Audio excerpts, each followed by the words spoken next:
বহু ক্ষেত্রে বহু ইয়াং ছেলেমেয়েরা আছে যারা জানতে চায় যে তাদের বিবাহিত জীবন কেমন যাবে, এবং তার সঙ্গে সঙ্গে তারা এটাও জানতে চায় যে তাদের স্ত্রী কেমন হবে বা স্বামী কেমন হবে। এই বিষয়টাও কিন্তু তারা জানতে চায়। এবারে এই লগ্ন চার্ট বিচার করে কিভাবে এটা জানা সম্ভব হবে যে তার স্বামী বা স্ত্রী কীরকম হবে, বা বিবাহিত জীবন কীরকম যাবে তার, তার স্ত্রী কী ধরনের হতে পারে, কতখানি সম্পদ তার স্ত্রীর থাকতে পারে, অথবা কতখানি মানে কি বলবো, প্রেম বা ভালোবাসা বা এক কথায় কেয়ারিং তার কাছে থাকতে পারে, শ্রদ্ধা কতখানি থাকবে তার স্বামী বা স্ত্রীর প্রতি। এটা কিন্তু প্রত্যেকে জানতে পছন্দ করে বা বুঝতে পছন্দ করে, আর প্রত্যেকে চায়, কারণ এতেই তৈরি হয় আপনার দাম্পত্য সম্পর্ক। একটা ভালো জায়গায় কিন্তু একটা তৈরি হয়, ভালো দাম্পত্য সম্পর্ক কিন্তু আপনার তৈরি হয়। এইবার আমি আলোচনা করব যে কোন, এই যে লগ্ন চার্টের কোন ক্ষেত্রে কোন গ্রহ অবস্থান করলে এই বিষয়গুলো আপনার জানা সম্ভব আছে এবং কিভাবে সেটা জানা যায়। আজকের এই পুরো ভিডিওটাতে আমি আলোচনা করব, তাই শেষ অবধি অবশ্যই ভিডিওটা দেখবেন। আপনার লগ্ন চার্ট খুলে ফেলুন, যে কোনো কুণ্ডলি বা যে কোনো অ্যাস্ট্রোলজিক্যাল অ্যাপ আছে সেখান থেকে আপনি আপনার লগ্ন চার্টটা বানিয়ে নিন, মানে দেখে নিন একবার, নিজের ডেট অফ টাইম, বার্থ টার্থ, এসব ডেট অফ বার্থ টার্থ দিয়ে নিজের একটা বানিয়ে নিন। এইবার খুলে দেখুন আমি যেগুলো বলছি সেগুলো আপনার সঙ্গে মিলছে কিনা। যদি না মেলে তাহলে অবশ্যই আমার সঙ্গে যোগাযোগ করতে পারেন, আমি পরে নাম্বার দিয়ে দেবো। প্রথমত হচ্ছে কি, লগ্ন চার্টের এই যে কক্ষগুলি আছে, এই কক্ষগুলি এক একটা কক্ষ আমাদের জীবনের এক একটা দিকে নির্দেশ করে। এই যে সপ্তম কক্ষটি আছে, এই সপ্তম কক্ষ কিন্তু আমাদের বিবাহকে নির্দেশ করে, বা স্বামীকে নির্দেশ করে, বা স্ত্রীকে নির্দেশ করে। এটা সপ্তম কক্ষই থাকে, এখানে 9 লেখা থাকুক, 8 লেখা থাকুক, 6 লেখা থাকুক, 2 লেখা থাকুক, নাথিং ম্যাটার, এটা সপ্তম কক্ষই এটাকে বলে, এটুকু জেনে রাখবেন।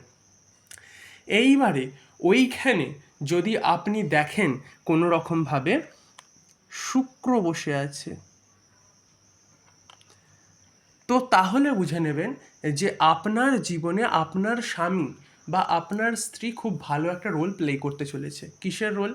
কেয়ারিংটা ভালো দেবে আপনার জীবনে, আপনাকে দাম্পত্য সুখ ভালো দেবে, শারীরিক তথা মানসিক সুখ ভালো দেবে, এবং আপনার জীবনে স্ত্রী বা স্বামীর থ্রুতে আপনার বৈভব আসতে পারে। মানে স্ত্রীর পিতার সম্পত্তি অথবা স্বামীর নিজস্ব জমানো সম্পত্তি স্ত্রীর আসবে। তো যদি শুক্র এখানে বসে থাকে, এটা খুব একটা ভালো, খুব ভালো সাইন।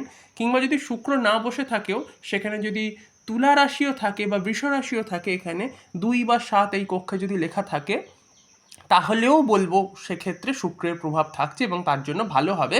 এবং বিশেষত ক্ষেত্রে দেখা যায় যাদের এখানে শুক্র অবস্থান করে তাদের প্রেম বিবাহও কিন্তু সফল হয়, এবং সেই সমস্ত ব্যক্তির স্বামী স্ত্রী একে অপরের ভেতরে খুব সুন্দর একটা বন্ডিং রেখে কিন্তু চলে। দ্বিতীয় বিষয় হচ্ছে বৃহস্পতি। যদি দেখেন যে সপ্তমে কোথাও বৃহস্পতি আছে, অথবা মীন রাশি অবস্থান করছে, মানে ওখানে 12 লেখা আছে, এই সাত, এই যে এই ঘরটাতে 12 লেখা আছে, অথবা এই ঘরটিতে আপনার কোনো না কোনো রকমভাবে 9 লেখা আছে, তো বুঝবেন যে এখানে বৃহস্পতির প্রভাব আছে। যেখানে বৃহস্পতির প্রভাব হবে সেখানে কী কী হবে? সেখানে আপনার ভাগ্য খুলবে, আপনার স্ত্রীর থ্রুতে অথবা স্বামীর থ্রুতে আপনার ভাগ্য খুলবে, আপনার বৈভব বাড়বে, আপনার সৌভাগ্য বাড়বে, আপনাকে দেখতে সুন্দর হয়ে যাবে, আপনার চাল চলন আচার আচরণের ভেতরে স্ট্যান্ডার্ডিটি আসবে, ঠিক আছে? এবং স্বামীর স্ত্রীর থ্রুতে অথবা স্ত্রীর থ্রুতে আপনি কিন্তু শিক্ষা পাবেন যদি এখানে বৃহস্পতি অবস্থান করে, তো ঠিক আছে। এইবার আমি আরেকটি গ্রহের কথা বলবো, সেটি হচ্ছে চন্দ্র।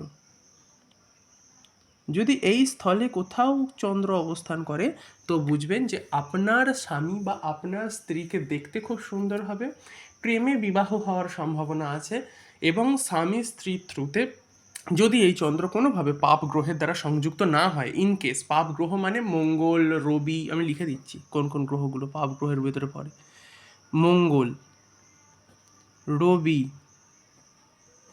আচ্ছা, শনি, এটা 7 নম্বরের জন্য পাপ গ্রহ, কিন্তু মনে রাখবেন রবি কিন্তু অন্য অন্য জায়গার জন্য পাপ গ্রহ নয়, 7 নম্বরের জন্য, কারণ ওটা ইগো তৈরি করে সম্পর্কের ভেতরে।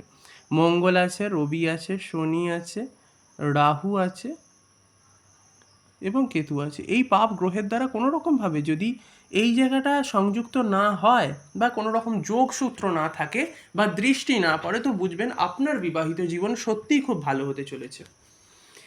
ঠিক আছে, তাহলে যদি শুক্র থাকে, বৃহস্পতি থাকে এবং চন্দ্র থাকে, সেক্ষেত্রে কিন্তু আপনার স্বামী বা আপনার স্ত্রী যথেষ্ট আপনার প্রতি শ্রদ্ধাশীল হবে, মনের দিক থেকে প্রেম থাকবে, তার আপনার সঙ্গে অবস্থান করবার দরুন আপনার জীবনে কিন্তু হবে উন্নতি। আর একটি বিষয় থাকে, সেটি হচ্ছে যদি কোনো রকমভাবে এখানে যদি বুধের অবস্থান হয়, তো তাহলে কি হবে? বুধ যদি এইখানে কোনো রকমভাবে অবস্থান করে, তাহলে সেক্ষেত্রে হবেটা কি, যে আপনার স্বামী বা স্ত্রীর থেকে আপনি কিন্তু খুব সৎ বুদ্ধি পাবেন, সূক্ষ্ম বুদ্ধি বা অ্যানালিটিক্যাল বিষয়গুলো কিন্তু আপনি আপনার স্ত্রী বা আপনার স্বামীর থেকে কিন্তু আপনি অনায়াসে পাবেন। এবং এর থ্রুতে বুধ যদি এখানে একবার অবস্থান করে, তাহলে তার রিলেশনশিপ খুব ভালো চলে। তার জীবনে প্রেম নাই থাকতে পারে, হয়তো স্বামী স্ত্রীর প্রতি অত আকর্ষণ নেই বা স্ত্রীর স্বামীর প্রতি আকর্ষণ নেই, কিন্তু তারা দুজন একে অপরের সঙ্গে থাকতে পারবে ভালোভাবে, কারণ তার এখানে বুধ অবস্থান করছে। বুধ একটা পজিটিভ একটা এমন গ্রহ যেটা কিন্তু পাপ গ্রহের দ্বারা সংযুক্ত না হলে এই বুধ কিন্তু খুব ভালো রকমভাবে কাজ করে।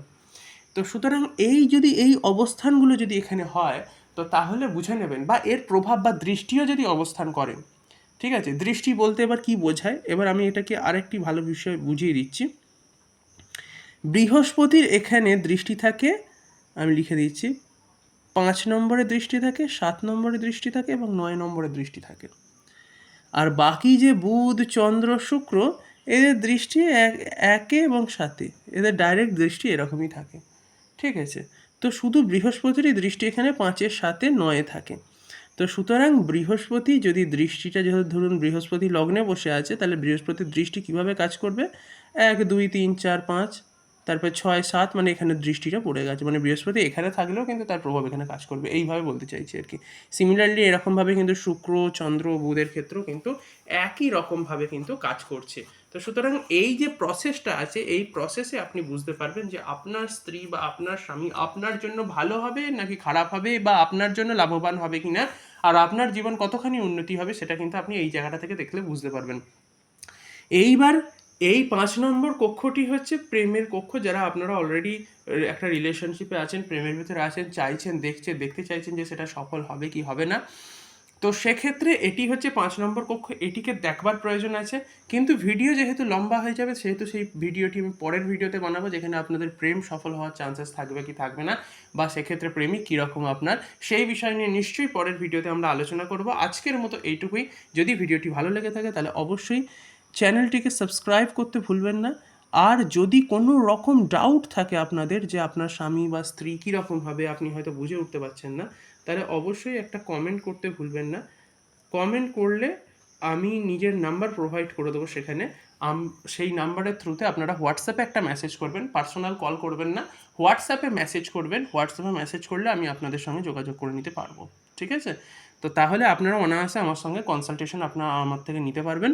এবং যদি আপনার এই ভিডিওটি ভালো লেগে থাকে, অবশ্যই একটা লাইক দিয়ে দেবেন এবং ভিডিওটিকে অবশ্যই শেয়ার করতে ভুলবেন না আপনার সঙ্গী বা আপনার সঙ্গিনীর সঙ্গে। আমার সঙ্গে এতক্ষণ অবস্থান করবার জন্য আপনাদেরকে অনেক অনেক ধন্যবাদ।